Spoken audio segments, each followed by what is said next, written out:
Alam mo ba na noong panahon ni dating Pangulong Ferdinand Marcos Sr., ang gobyerno mismo ng Pilipinas ang may-ari ng Petron?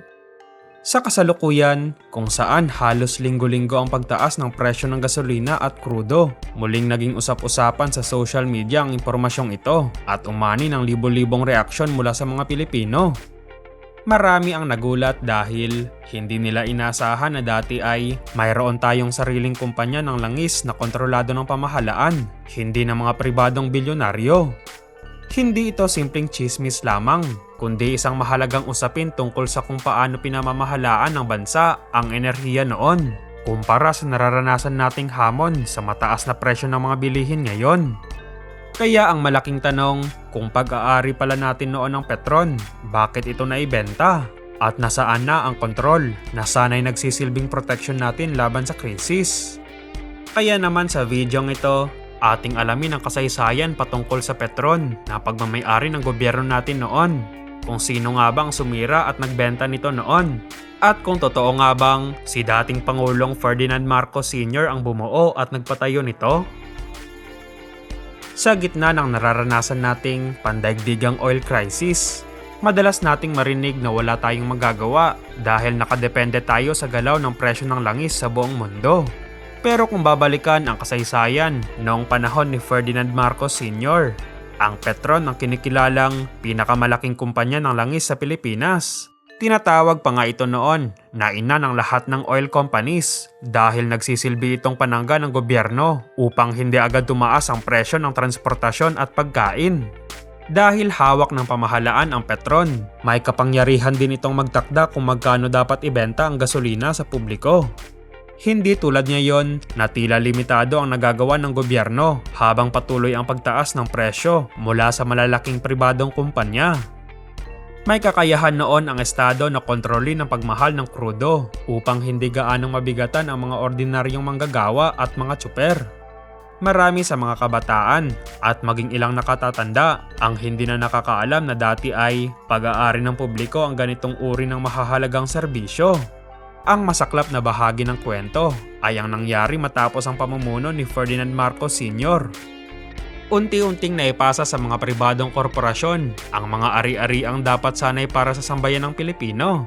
Hindi lamang Petron ang nawala sa kamay ng gobyerno, kundi pati na rin ang ilang kumpanyang nagbibigay ng serbisyo sa tubig at kuryente.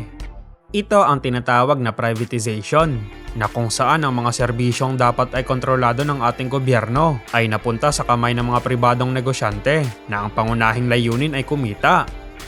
Dahil dito, sa tuwing nagtataas sila ng singil, wala tayong gaanong pagpipilian kundi magbayad, sapagkat sila na ang may kontrol sa mga pasilidad at sistemang ginagamit natin sa araw-araw. Isa pang mahalagang punto na dapat maunawaan ay ang usapin ng oil reserve. Sa katotohanan, wala talagang sapat na malawak na deposito ng langis ang Pilipinas, sa lupa man o sa dagat, para tugunan ang pangangailangan ng buong bansa. Gayunpaman, noong panahon ni Ferdinand Marcos Sr., nagsisikap ang gobyerno na humanap ng paraan upang masiguro ang sapat na supply at mapanatili ang kontrol sa presyo sa kabila ng kakulangang ito. Ang naging problema, ang mga sumunod na leader ay tila hindi na ito nabigyan ng sapat na pansin. Sa halip, mas pinili nilang ipaubaya sa pribadong sektor ang pamamahala ng industriya ng langis. Dahil dito, sa kasalukuyan, wala na tayong sariling matibay na panangga laban sa mga pandaigdigang krisis na nagpapataas ng presyo ng petrolyo. Kung titingnan natin ang ibang bansa, gaya ng Japan, hindi sila basta-basta naapektuhan ng krisis dahil mayroon silang tinatawag na oil reserve na kayang tumagal ng halos 1 taon. Samantala, dito sa Pilipinas, 1 linggo pa lang na may kaguluhan sa ibang bansa ay agad na nating nararamdaman na pagtaas ng presyo sa mga gasolinahan. Paano nga ba tayo umabot sa ganitong sitwasyon at bakit hinayaan ang mga sumunod na leader na maging ganito kahina ang ating sistema? Isa sa mga ugat ng problemang ito ay nagsimula ng tuluyang mawala sa kamay ng gobyerno ang kontrol sa Petron. Noong 1973, itinatag ang Petron sa ilalim ng Philippine National Oil Company upang matiyak na may sariling sandigan ang bansa pagdating sa enerhiya. Ito ang naging pangunahing instrumento ni Ferdinand Marcos Sr. upang maprotektahan ang mga Pilipino laban sa biglaang pagtaas ng presyo. Gayunpaman, noong 1994, sa ilalim ng administrasyon ni dating Pangulong Ramos, sinimulan ang pagbebenta ng malaking bahagi ng Petron sa isang dayuhang kumpanya, ang Saudi Aramco. Hindi roon nagtapos ang proseso dahil kalaunan ay tuluyan itong napunta sa pribadong sektor, dahilan upang mawala ng direktang impluwensya ang pamahalaan sa operasyon nito. Kung iisipin, kung nanatili sana sa gobyerno ang Petron, maaaring hindi ganoon kalaki ang epekto ng pagtaas ng presyo ng langis dahil may kakayahan ang estado na kontrolin ang presyo para sa kapakanan ng mga Pilipino.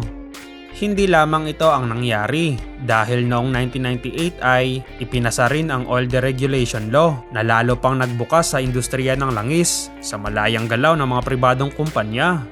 Ang batas na ito ang tuluyang nag-alis sa kapangyarihan ng gobyerno na makialam sa pag-aangkat at pagpresyo ng langis. Dahil dito, naging malaya ang mga pribadong kumpanya na magtakda ng presyo batay sa pandaigdigang merkado. At ang langis na dapat ay serbisyo publiko ay naging ganap na negosyo. Nawala rin ang kakayahan ng Department of Energy na pigilan ang labis na pagtaas ng presyo. Kaya sa halip na solusyon, limitado na lang sa maliit na ayuda ang nagagawa ng pamahalaan. Dahil dito, marami ang napaisip na kung hindi na isa batas ang deregulation law at nanatili sa gobyerno ang Petron, baka hindi tayo umabot sa ganitong krisis sa enerhiya. Sa paglipas ng panahon, tila napabayaan ang mga programang pang-enerhiya at mas nabigyang pansin ang pagbebenta ng mahahalagang ari-arian ng bansa. Habang tayo ngayon ay nahihirapan sa taas ng presyo ng gasolina at bilihin, may mga solusyon na pala noon na hindi na ipagpatuloy.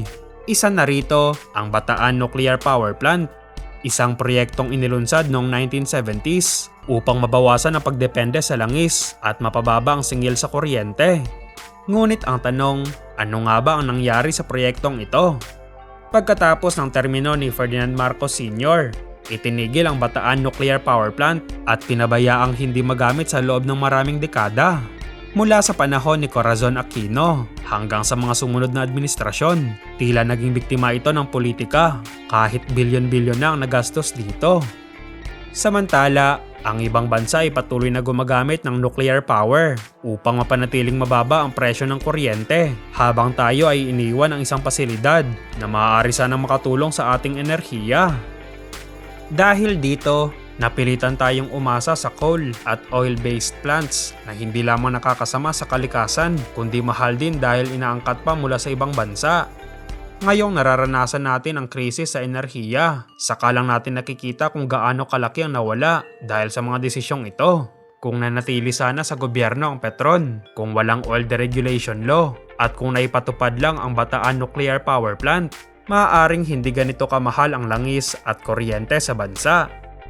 Sa kasalukuyan, tila hawak ng malalaking kumpanya ang presyo dahil wala tayong sapat na kontrol sa ating enerhiya. Ang sitwasyong ito ay bunga ng mga desisyong mas pinairal ang politika kaysa sa kapakanan ng mga Pilipino. Habang ang ibang bansa ay napoprotektahan ang kanilang mamamayan sa pamamagitan ng sapat na reserba at murang enerhiya, tayo naman ay patuloy na nahihirapan sa mataas na presyo. Ang mga ganitong usapin na nagiging viral ay hindi lang simpleng pagbabalik tanaw sa nakaraan, kundi isang matinding paalala sa kalagayan ng ating sistema sa kasalukuyan. Nakakalungkot isipin na ang mga pundasyong itinayo noon para sa seguridad sa enerhiya ay napabayaan at naibenta. Kaya naman ngayon, ramdam natin ang epekto ng bawat desisyong hindi na ipagpatuloy at bawat proyektong pinatigil. Sa huli, tayong mga ordinaryong Pilipino ang nahihirapan.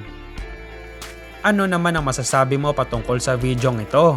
Sa tingin ninyo, kung may babalik sa gobyerno ang Petron at mapapatakbo ang sarili nating nuclear power plant, gagaan kaya ang buhay ng mga Pilipino? Kung oo, mag-iwan lamang ng komento sa ibaba. Paki-like na rin ang video kapag ito yung nagustuhan at huwag kalilimutang mag-subscribe sa channel. Maraming salamat po sa panonood.